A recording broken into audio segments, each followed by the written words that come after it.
Hello everyone, and welcome back to my messy room. Today we're going to be talking about Forget Me Not by Julie Soto. This is the first Julie Soto that I've read, but obviously we know I have read some of her fan fictions.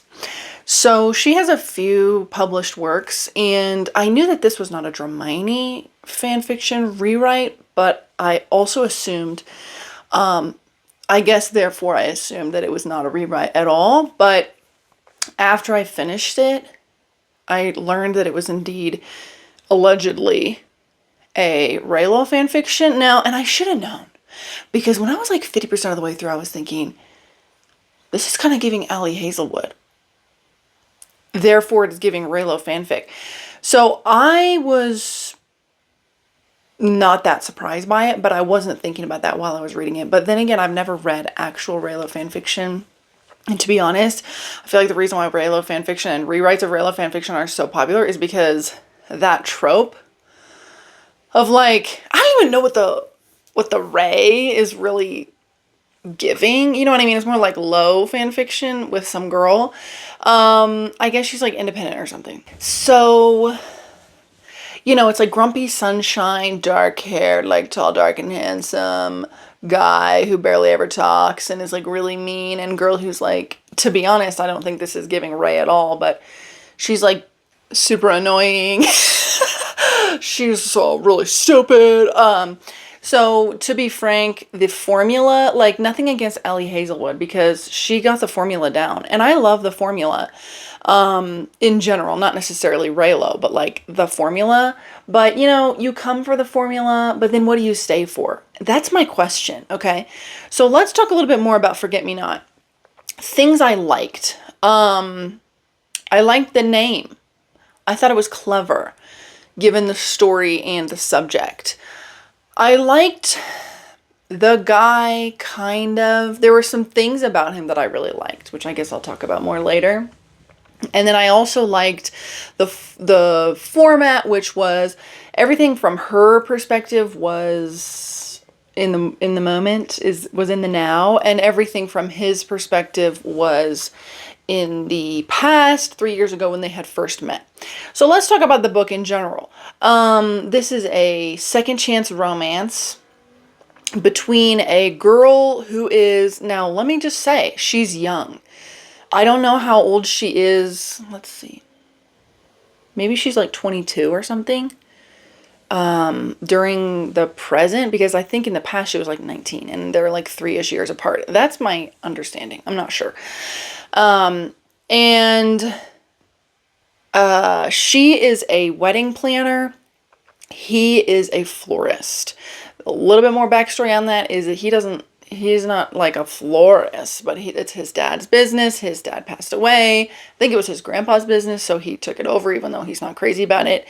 And she is a wedding planner. She worked under a really popular wedding planner for a long time, and she was also a wedding designer. Now, I didn't know that there was a difference. I thought that the planner was a designer. Anyway, there is a difference, and she's a designer as well. And she like doesn't charge more for design or whatever, and that's like her thing. She specializes in weddings that have a budget under 50,000, which, and then her ex-boss specialized in weddings that were over 50,000. So there was kind of an understanding when she quit to start her own thing that she wouldn't be encroaching on the boss's business. Now, she has a really fond way of talking about her ex-boss that is not reflected by anything that the boss has said, anything the boss has done, anything that other people say or think about the boss, nothing. So when it comes to the like believability of the story, it was a little bit hard. Now I know she's young, but it doesn't take much to realize when somebody is being a villain to you. So we'll talk more on that a little bit later, I think. I just want to talk about the general things before I get into it, because I actually filmed this before and I was so chaotic. I couldn't tell what the heck was going on because I was just talking all over the place. So I'm trying to be a little bit more organized. So that's the setup. She's a wedding planner. He's a florist. Now, the the as far as other characters go, there's not much, nothing much is fleshed out. And another general thing I want to say is when I was reading it, I was thinking, this isn't giving Julie Soto really, because to be honest, I really love one of the works that she did. And I've talked about this if you want to look at my Hermione video. I don't know if it's like chill and cool to say what she's written, because whenever I look online, it was like kind of hard to find.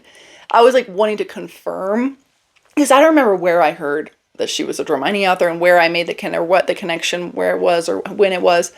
But anyway, I found out that she was an author that I had read some things from a while back. And I was wanting to confirm that it was the author that I thought it was, but I was having a hard time finding exactly what she had written. So I know the rules about fan fiction are kind of blurry and sometimes very strict. So I don't want to be stepping on people's toes more than I already have and more than I choose to do. So I'm just going to say that she's written Hermione, and it's Hermione that I have reviewed or talked about before in my original Hermione Part 1 video. So anyway, she wrote 3 that I had read, and one of them was a low stakes, one of them was high stakes, I'll just say that. The low stakes one was a little bit more office drama, office romance, and this was giving that, okay? Now, she is on the road to rewriting her most famous and longest fan fiction that I know of. And it's going to be coming out later this year. And that's what I'm really looking forward to. Well, okay. I think I need to make a whole different video about that. But I know that she is going to be releasing that later this year. And I'm looking forward to that. But I just want to say all of that because I was expecting this for some reason to give that story a little bit more, and it was giving office romance of those other stories more than it was a higher stakes one. Now, as far as writing style, I know this is not Hermione fan fiction. So I was not enjoying the writing as much as I expected to. I wasn't enjoying the characters as much as I expected to, and I was thinking, is this really like it's not reminding me of her work. But the more I thought on it after I finished the book, the more I realized, you know what? And this may be across the board kind of difficulty that fan fiction authors have who rise to popularity and publish their own books, is that when it comes to creating a character, it's a little bit wanting, okay? So even though this is supposedly Reylo fan fiction, you wouldn't know. You know, like you wouldn't really know. Like I said, it was like grumpy guy and a girl. You know what I mean? So I wouldn't say like she didn't create that character. That character was already made. She did create this character. But it was lacking a little bit. And just also in creation as well as in development. So, and any kind of interactions were also kind of hard because the creation and the development were not quite there. So, you know, obviously when you write fan fiction, let's say, for example, Hermione fan fiction, you have 6 or 7 books worth of personality already there for you. And not only is it already there for you, it's already there for your reader. So you don't really have to do any of that stuff that normal authors are doing, or, you know, authors who are not writing fan fiction are doing to create their characters. So I did think that it was lacking a little bit in the character portion. Now, that wasn't going to bother me so much to the point of not wanting to finish the book, because if the interactions throughout the book help me to believe, like, yeah, this is a believable relationship, I'm learning more about this character as it goes, that would help. But that was not giving so much, because being so real, the 2 main characters did not have a lot of interactions. And if I had to categorize this book myself, I would put it a little bit more into just like whatever chick lit contemporary fiction, something like that. It's about a girl who has a business. She has a lot of stresses from her business, and she has a person who she works with. They don't work together, but he works on some of this wedding that she's working on, and has worked on weddings that she's worked on in the past. They have a relationship, but that was not really the main part of the story. Now, I don't want to say it didn't take up as many pages, because maybe it did, because they did sleep together a lot. But as far as brain space and actual activity that's going on and interactions that were going on, he was not a big part of her life in that sense. She's stressed out. She's busy. She only sees him once every couple weeks or couple months. You don't even realize the time that's going past, because she goes on and on about all these things that have happened. And then the next thing, it's like they're meeting up again. And she says something about, oh, it's been 3 months. I'm thinking, dang, I knew you were doing a lot, but I didn't know it was going to be 3 months worth of stuff. It just seemed like we could have, that's such is the format of them working together, but not being in a relationship together. So they don't see each other very often. They have no reason to see each other very often. Now, his portions that were in the past frustrated me because he seemed to have no reason to like her. They had a physical relationship, and that's fine, but it's like, why would it advance to more? Because they essentially never talked. It was like they would see each other at weddings, get together, and that was kind of it. Then they ended up staying over at each other's houses and stuff. And then what happened, this is second chance romance. So what happened in the past was he was totally in love with her, and she was in love with him. But he proposed to her, which was a little bit over the top because they weren't even officially dating. She was obviously not happy with that. She wasn't ready for that label or whatever. And he proposed to her, and she ran away. Then they meet again 2 or 3 years later, and she still has all these feelings for him, and he still has all these feelings for her. Now, nothing has changed. Nothing has anything. And she obviously has some trauma because her mother got married 16 times. So she has some kind of commitment issues that he does not have. And frankly, he doesn't understand. And nothing changes between the past and the present in as much as having conversations with people about her issues with relationships and commitment, about her beliefs in love and marriage, about her, she did have one very short conversation with her mom about her mom's situation. But, there was no eye-opening revelation. There was no I'm trying to get better. There was none of that. Nothing happened between those 2 times. So when they did end up getting together in the present, I was thinking, we're having the same problems. We're going to have the same problems. Now, she proposed to him in the present. She proposes to him, and she's like, I'm ready to get married. And he's like, no, you're not. But let's be together. And they were together. And then the end of the story, the end of the book is she says I'm still waiting for him to say yes. Now, let's talk about compromise for a little bit. Okay, I don't believe that that's how compromise works.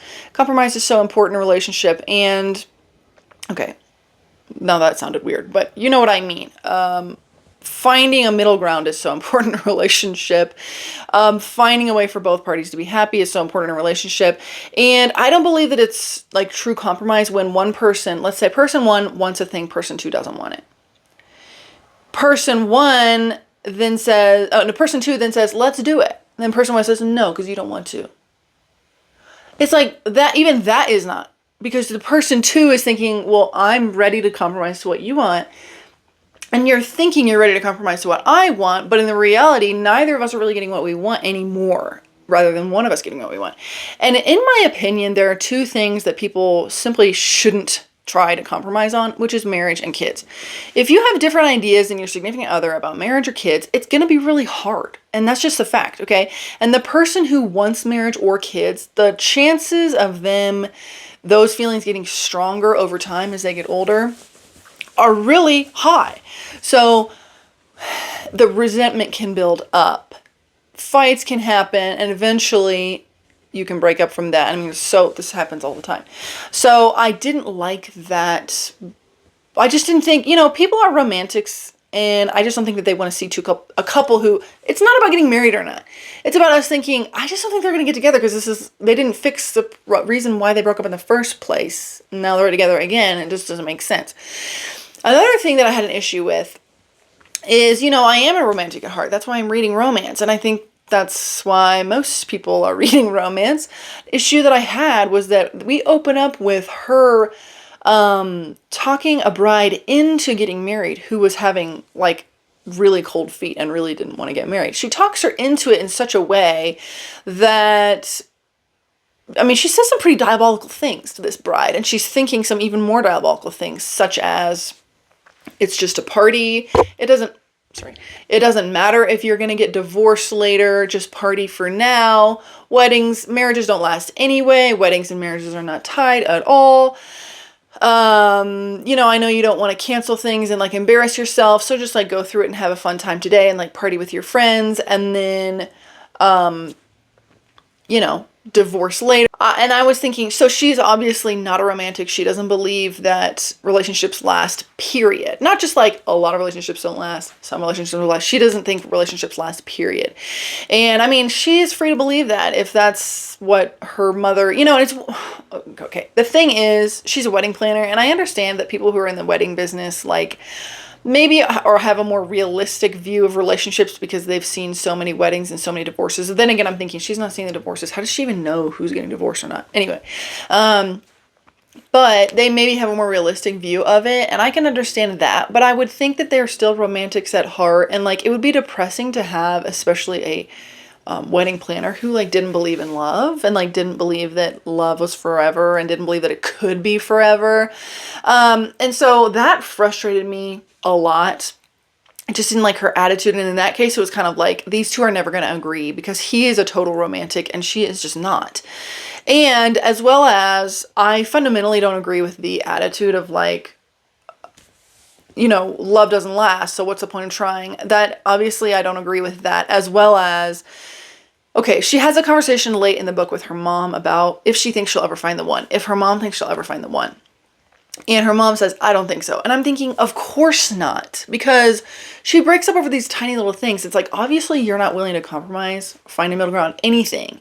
So you're the one is somebody who does all of that for you. The person who bends over backward for you so that you can just do whatever you want. And that is not a relationship, and that is not going to last either. So yeah, you're not going to find the one. I believe that relationships are 100% head and 100% heart. Like when you're not feeling it so much or when there's things that frustrate you, you have to talk through them. You have to be, rational. You have to find a solution somehow. And both people are not always going to be happy.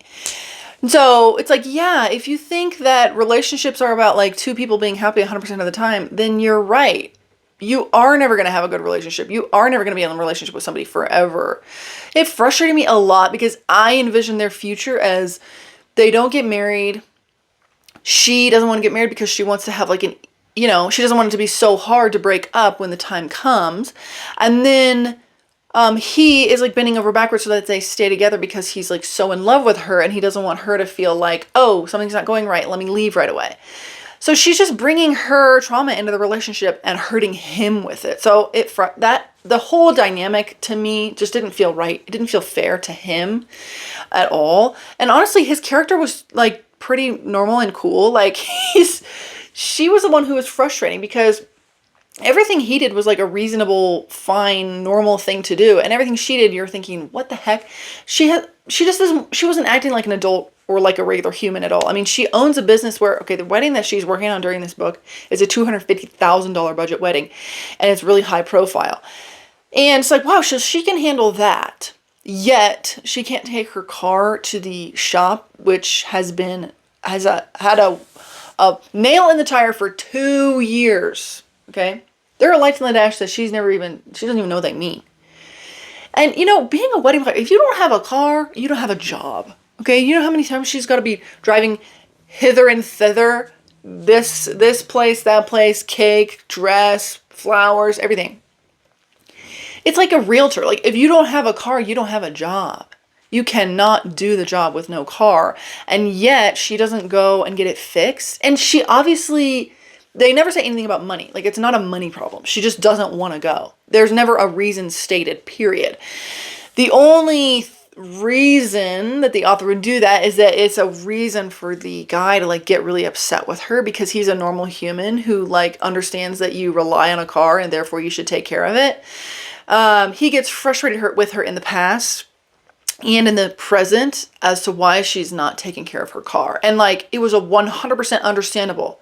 Like, it made total sense. One time she has to walk because she doesn't think her car is going to make it to this meeting she has to go to. And she's like really embarrassed that she has to walk. Wouldn't it be nice if there was a way to avoid that, or at least attempt to avoid that? Later in the book, the other like thing that happens is she drops a tub on her foot because she was trying to move it by herself, like with a dolly, and she breaks her foot. And that's the day of the wedding, and she can't do anything because it's the day of the wedding, and she's like in it. And then she has to go to the ER, blah, blah, blah. Then why were you doing that? Why were you doing that? Like, if the risk is so high, why do? High risk, why do? Okay? Now, then the other thing that was weird was that well, I'm not even going to talk about the show, because the show comes in at 9th hour and you're thinking, what the heck is the show? What is the reason for this show? And I think it was just to like get just ends to her ex-boss. But anyway, I'm not going to talk about it. It was weird. What I will talk about is the ex-boss. So the ex-boss is obviously somebody who gave her a lot, and she appreciates that. She's always talking about how she gave her network, and she gave her everything she knows, and blah, blah, blah. Even though it's obvious to everybody else and the reader that the ex-boss was like not a good person, as well as she really took advantage of this girl, as well as this girl was like really the brains that was in the business rather than this lady. So once this girl quit, nobody wanted to work with this lady anymore. Okay. So the ex-boss, the lady she was manipulating this girl pretty much the entire time. And the girl is totally blind to it until, the 9th hour. And it didn't make sense because every single person was telling her like, oh, we don't want to work with her. Oh, we didn't think that she was good. Oh, we thought that you were kind of that. Well, everything. She's like, no, she's so good. Meanwhile, she's thwarting this girl at every turn. She's talking down to her like crazy. She's manipulating her. She's acting like this girl doesn't know anything. And she's just being horrible. And it was really frustrating because an adult, in my opinion, would be able to say, yeah, I'm grateful to that person for helping me get on my feet in this industry, blah, blah, blah. But that doesn't make up for the way that they've treated me and the way they're still treating me. And I can really tell that she was obviously like insecure because she was thinking that this girl was going to take all her business and be better than her and blah, blah, blah. That's not a good mentor. That is not a good leader. Somebody who doesn't want you to get that good because they don't want you to be better than them. That's not good. That's not good. You can still appreciate that they helped you start out. And also, cut them off because they suck and they're ruining your life. So that frustrated me. It felt very immature. It was like, somebody who's like well-adjusted and stuff is gonna recognize this for what it is, which is not a good relationship. They're not a good, working relationship or anything. So that was hard to read. And then another thing that kind of bothered me was it wasn't really like in her mind and in her actions and everything. It was not fleshed out, all the stuff she had gone through with her mom. Now, it was like, if this story was like, I am a girl who doesn't really believe in love because my mom has gotten married 16 times, and yet I met this guy who like won't let me go, and he, in a good way, and he is fighting for me, and I've never seen a relationship like that, and it's really changing the way I think about things, and I just want to, maybe she could take some time and think about her relationship with her mom and her relationship with her mom's husbands and her relationship with relationships, and talk with her friends and with her mom and whoever about it, and with her significant other, and then come together with that, I think that that would be so much more powerful, because it would be like she's actually learning a lesson. Like they're actually changing, and they might actually have a chance because she's done all of this work. But she didn't do any work. So overall, not my favorite. And I was a little sad, a little bit disappointed. I really wanted to like this book. I really like her writing. Maybe it's the characters. I don't know what. And I actually think later this year I will make a video about my thoughts on rewrites, fanfiction rewrites. But that seems like it might be kind of a sticky thing to talk about, so I'll have to think on it a little bit. But anyway, I hope you liked this video. What did you think of this book if you've read it? Was it like what you thought it was going to be like? Were you surprised by writing style? Things you liked, things you didn't like? Let me know, and I will see you in the next one.